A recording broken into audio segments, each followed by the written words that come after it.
고공행진하던 이재명 대통령의 지지율이 최근에 급락하고 있습니다. 지난주 한국갤럽에 이어서 오늘 발표된 리얼미터 조사도 같이 보겠습니다.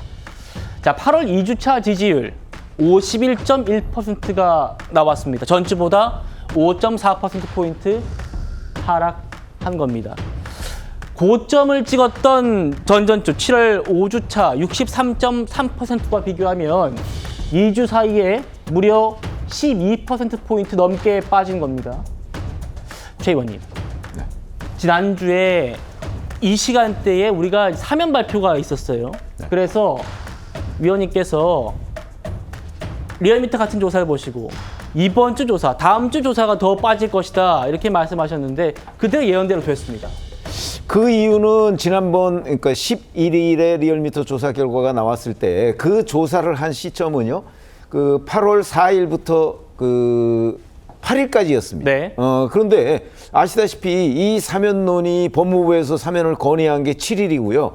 그 다음에 사면에 대한 부정적 여론이 확산되기 시작한 것이 8일 오후 정도부터였거든요. 그러니까 그 리얼미터 지난주에 발표된 조사는 이 사면에 대한 부정적 여론이 그 여론조사에 제대로 반영되지 않은 결과였고, 네. 자, 그러면 지난주 조사는 이게 이 부정적 여론이 충분히 반영된 여론조사 결과입니다.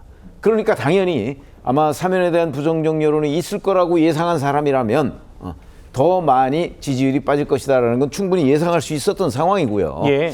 그러면 이제 이게 그러면 뭐 꼭 조국 전 대표와 윤미향 전 의원의 사면 문제만 가지고서 이재명 대통령의 지지율이 이렇게 그 하락했느냐? 뭐 그렇게 보기는 어렵겠죠. 그러나 이제 또 하나 뭐 주식 양도세 논란, 그다음에 이제 이춘석 의원의 차명거래 의혹. 뭐 근데 이춘석 의원의 차명거래 의혹은 신속히 제명 처분을 함으로써 이제 그 효과는 상당히 사라졌다고 보면 주식 양도세 논란은 아직 그 정리가 안 됐습니다.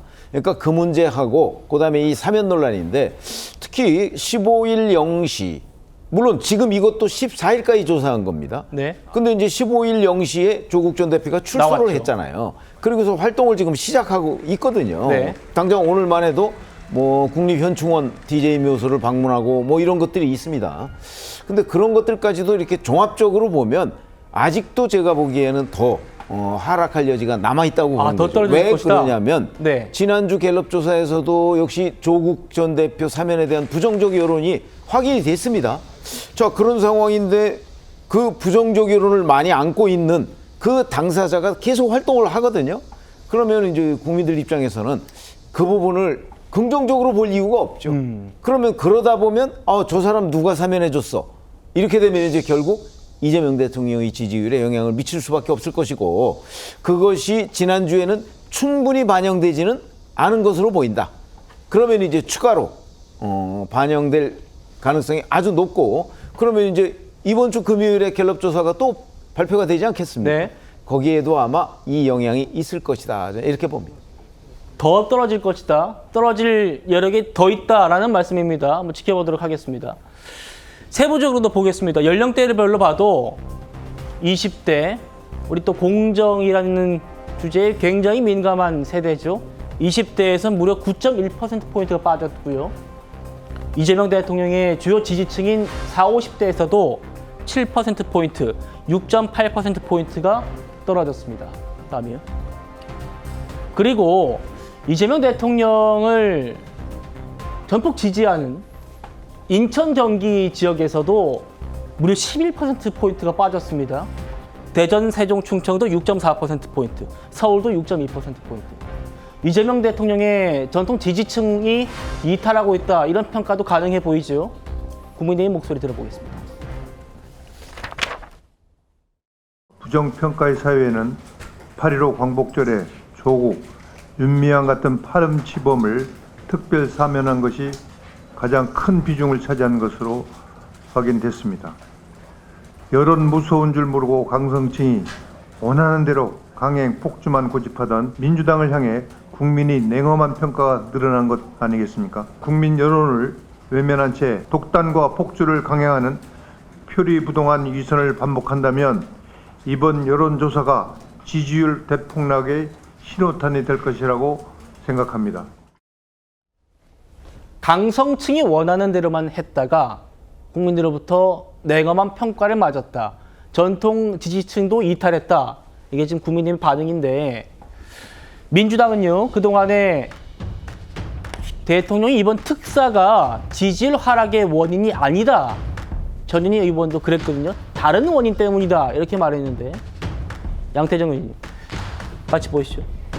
리얼미터는요, 주간 지지율뿐만 아니고 자신들이 조사했던 일간 지지율도 공개를 합니다. 사면이 지난주 이 시간 11일에 발표가 됐어요. 이후에 조사에서 54, 53, 심지어 48까지 지금 지지율이 뚝뚝 떨어졌다. 이런데도 지금 이 사면이 지지율 하락의 원인이 아니다라고 보십니까?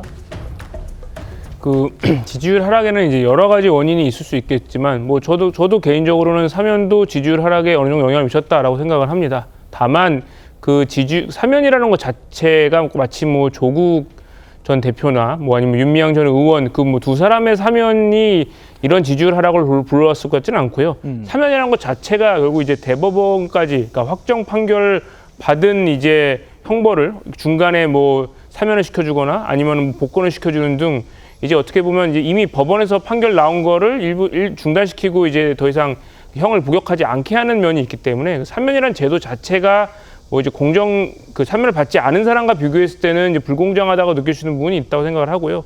특히나 뭐 여권 쪽 말고 이제 뭐 이제 국민의힘 쪽 사면 대상이 되신 분들도 뭐 뇌물이나 혐의나 정치자금법 혐의로 또 처벌을 받고 이제 그 유죄 판결 확정 받으신 분들도 있는데 저는 이런 것들이 종합적으로 어쨌든 이제 형사 처벌이 된 분들에 대해서 사면을 받았다는 그 사실만으로도 이제 그거에 대해서 분노하거나 불공정을 문제 삼을 수 있는 분이 있다고 봅니다. 다만 대통령은 이제 지지율이라든가 당장의 인기나 뭐 당장의 선호도만으로 국가 정책이나 정치적 결단을 해야 되는 건 아니기 때문에 대통령이 판단했을 때 이제 사면을 하는 것이 국민 통합적이나 국가의 장기적인 발전을 봤을 때 부정적인 면보다는 긍정적인 면이 더 크다고 판단을 하고 그렇기 때문에 어느 정도 뭐 눈앞에 보이는 당장의 지지율 하락이 있더라도 그런 그 대통령의 이제 고유의 정치적 결단을 한 걸로 봐서 저는 사면 자체에 대해서는 긍정적인 면이 더 크다 이렇게 생각을 합니다.